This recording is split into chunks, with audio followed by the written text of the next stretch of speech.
yun nga po yung matetestify ko lamang po about po dun sa camp sa nung 2023 is akala ko po magiging awkward po yung pagkikita-kita po ng bawat isa dahil ano lamang po sa online lamang po nagkakausap. Nakakatuwa kasi yung mga kasama ko is hindi estudyante. Hindi yung estudyante sa school, kundi yung mga kapwa ko believers and workers. Yung confident ako na may ipoprovide si Lord. Puri ng Panginoon, talagang sobra pa sobra yung pinrovide ni Lord. So, praise God sa provision talagang. Sapat ang kanyang pagpapala. Parang hindi first time meeting dahil napakagaan ng loob sa isa't isa. At yun, nakakapag-share din ng kanya-kanyang views about beliefs, ganyan. At marami din po akong natutunan sa mga nakasalamuha ko doon. Nung narinig ko po siya is doon na po na bumuhos po yung luha ko and parang pinaalala po sa akin ni Lord yung mga ngiti po ng aking mga pamilya, ng mga compound ko po, yung mga mahal ko po sa buhay. Sobrang solid nung naranasan ko. Sobrang saya nung na-experience ko.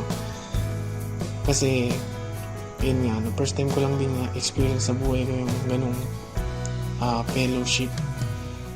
And, hindi ko inaasahan na ganun pala siya kasaya.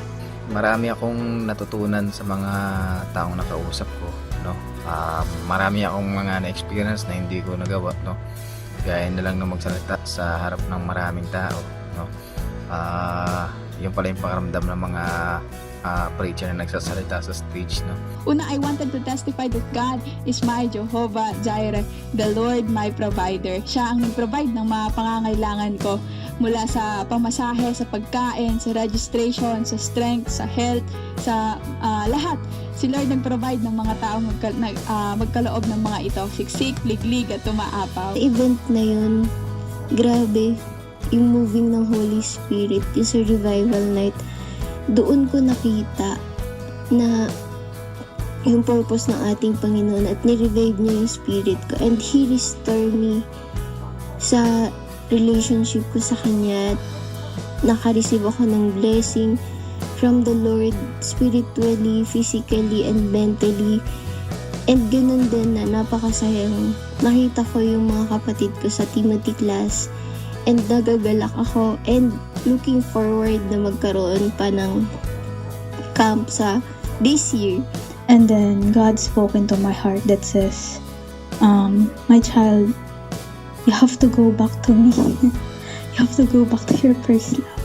Tapos pinagprayan ako ni Pas Jay tsaka ni Pas Chris.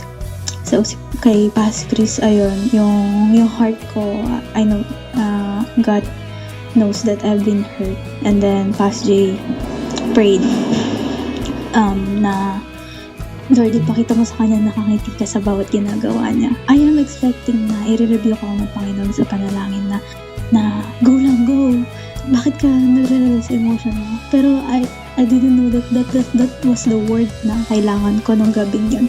Na nakikita pala ni Lord lahat ng ginagawa ko. Na meron pala. Alam mo yun, there's a joy from the Lord. Dun sa mga bawat sacrifices, sa mga bawat iyak na binibigay ko sa Kanya, nakikinig pala yung Panginoon sa akin without me knowing.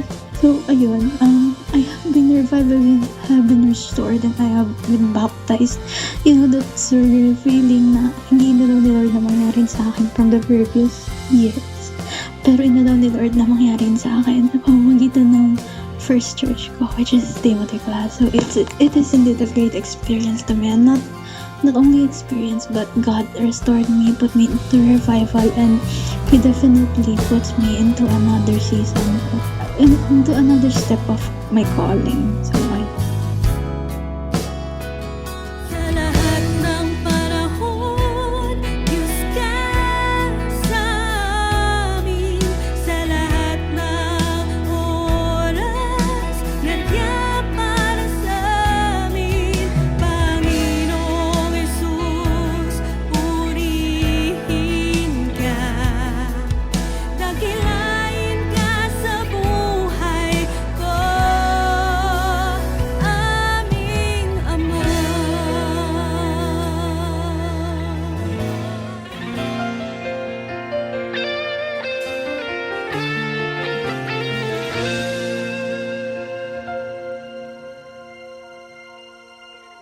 Ang mga narinig mo sa akin sa harap ng maraming saksi ay pagkatiwala mo rin sa mga taong may katapatan at may kakayahang magturo naman sa iba.